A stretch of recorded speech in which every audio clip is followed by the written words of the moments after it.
بہت سے مسلمان خالد رضی اللہ عنہ کے کہنے پر دیوار پر چڑھ گئے۔ یہ سب تیر انداز تھے۔ انہوں نے بنو حنیفہ پر تیروں کا می برسا دیا۔ مسلمان جو اندر چلے گئے تھے وہ بنو حنیفہ پر قہر کی مانند ٹوٹے۔ مرتدین کا قتل عام ہونے لگا۔ ان کے بھاگ نکلنے کے راستے مسدود ہو چکے تھے۔ وہ اب زندہ رہنے کے لیے لڑ رہے تھے۔ ان کا نبی خواہ جھوٹا ہی تھا، ان کے ساتھ تھا۔ اس کی للکار سنائی دے رہی تھی اور وہ بڑی بے جگری سے لڑ رہے تھے۔ مرتدین کی تعداد بہت زیادہ تھی جو بڑی تیزی سے کم ہوتی جا رہی تھی۔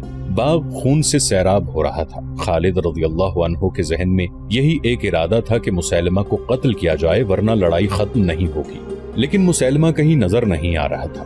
مسیلمہ کذاب خالد رضی اللہ عنہ کو تو نظر نہیں آ رہا تھا، ایک اور انسان تھا جس کی عقابی نگاہوں نے مسیلمہ کو دیکھ لیا تھا۔ وہ حبشی غلام وحشی رضی اللہ عنہ بن حرب تھے۔ برچھی نشانے پر پھینکنے میں وحشی کا مقابلہ کرنے والا کوئی نہ تھا۔ انہوں نے ایک بار اپنی برچھی کا کمال سب کو دکھایا تھا۔ ایک رقاصہ کے سر پر ایک کڑا جو کانچ کے اوسط سائز کا تھا، اس کے بالوں کے ساتھ اس طرح باندھ دیا گیا تھا کہ کڑا اس کے سر پر کھڑا تھا۔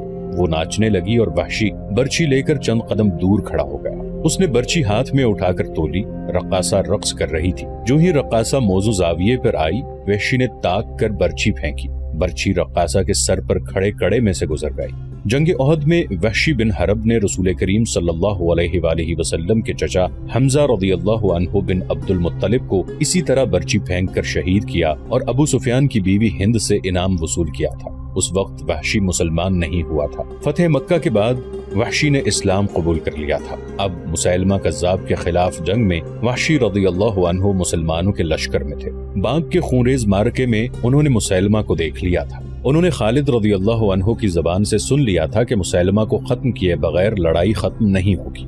وحشی رضی اللہ عنہ مسیلمہ کی تلاش میں دشمن کی تلواروں اور برچھیوں اور اپنے ساتھیوں کے تیروں سے بچتے، لاشوں اور تڑپتے ہوئے زخمیوں سے ٹھوکریں کھاتے سارے باغ میں گھوم گئے اور انہیں مسیلمہ نظر آ گیا۔ مسیلمہ اپنے محافظوں کے نرغے میں تھا جو اس قدر جانبازی کا مظاہرہ کر رہے تھے کہ کسی مسلمان کو قریب نہیں آنے دیتے تھے۔ وحشی کو قریب جانے کی ضرورت نہیں تھی۔ مسلمان مسیلمہ کے محافظوں کے ساتھ لڑ رہے تھے اور ان کے ارد گرد وحشی رضی اللہ عنہ گھوم رہے تھے کہ مسیلمہ پر برچھی پھینکنے کا موزوں موقع اور صحیح زاویہ مل جائے۔ انہیں ایک موقع مل گیا، لیکن ان کے راستے میں ایک خاتون ام عمارہ رضی اللہ عنہا آ گئیں۔ وہ بھی مسیلمہ تک پہنچنے کی سعی کر رہی تھیں۔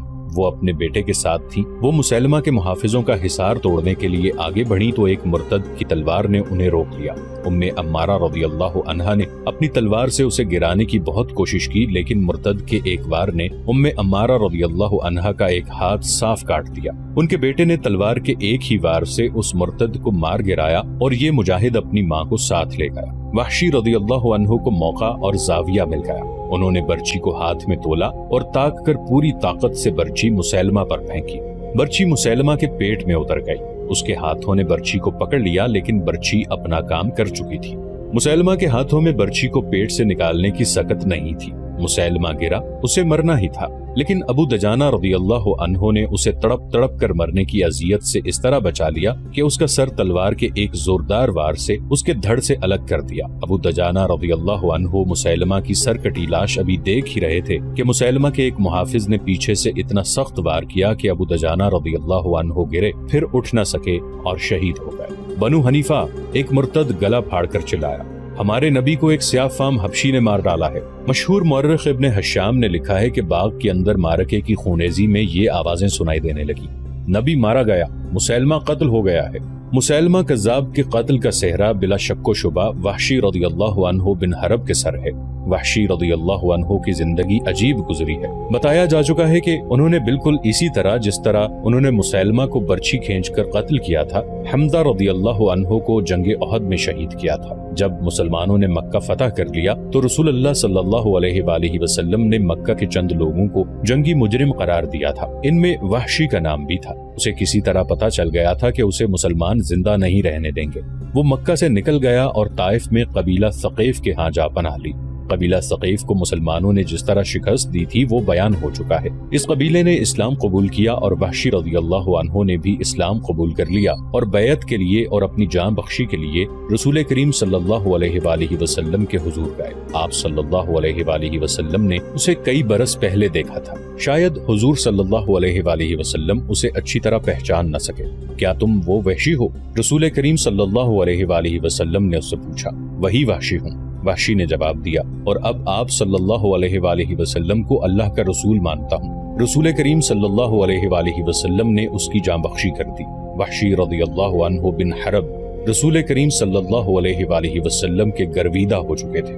ان کے سر پر حمزہ رضی اللہ عنہ کا قتل تھا، جس کا وحشی کو بہت دکھ تھا۔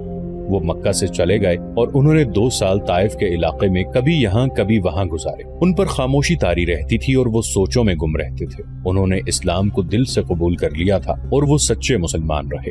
2 سال بعد اپنے بے چین ضمیر کو مطمئن کرنے کے لیے وہ اسلامی لشکر میں شامل ہو گئے اور انہوں نے خالد رضی اللہ عنہ کے دستوں میں رہنا پسند کیا۔ یمامہ کی جنگ میں انہیں پتہ چل گیا تھا کہ خالد رضی اللہ عنہ مسلمہ کو ہلاک کرنے کی کوشش میں ہیں۔ یہ فرض انہوں نے اپنے ذمے لیا اور فرض پورا کر دیا۔ اس کے بعد وحشی رضی اللہ عنہ خالد رضی اللہ عنہ کے دستوں میں رہے اور کئی لڑائیوں میں انہوں نے بہادری کے جوہر دکھائے۔ شام کی فتح کے بعد وہ اسلامی لشکر سے الگ ہو کر حمص میں گوشہ نشین ہو گئے۔ مورخوں نے لکھا ہے کہ ایسے معلوم ہوتا تھا جیسے حمزہ رضی اللہ عنہ کا قتل بہت بڑا گناہ بن کر ان کے ضمیر پر سوار ہو گیا ہو۔ انہوں نے شراب نوشی شروع کر دی، جو عیاشی نہیں تھی بلکہ وہ اپنے آپ کو فراموش کر کے الگ پڑے رہتے۔ حضرت عمر رضی اللہ عنہ نے اپنے دور خلافت میں انہیں شراب نوشی کے جرم میں 80 کوڑوں کی سزا دی تھی، جس کا ان پر کوئی اثر نہیں ہوا تھا۔ وحشی شراب پیتا رہا۔ زندگی کے آخری دنوں میں انہیں ایسی شہرت ملی کہ لوگ اسے عقیدت سے ملتے تھے، مگر وہ ہوش میں کم ہی ہوتا۔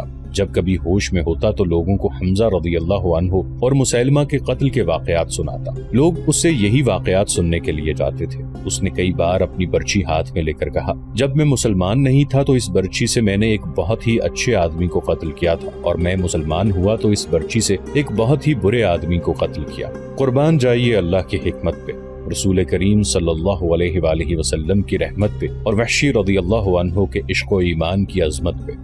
عمارہ رضی اللہ عنہا ایک عظیم خاتون تھیں۔ جنگ احد میں ان مسلمان عورتوں کے ساتھ تھیں جو زخمیوں کی مرہم پٹی اور دیکھ بھال کے لیے اپنے لشکر کے ساتھ گئی تھیں۔ اس لڑائی میں ایسی صورت پیدا ہو گئی کہ میدان پر قریش چھا گئے۔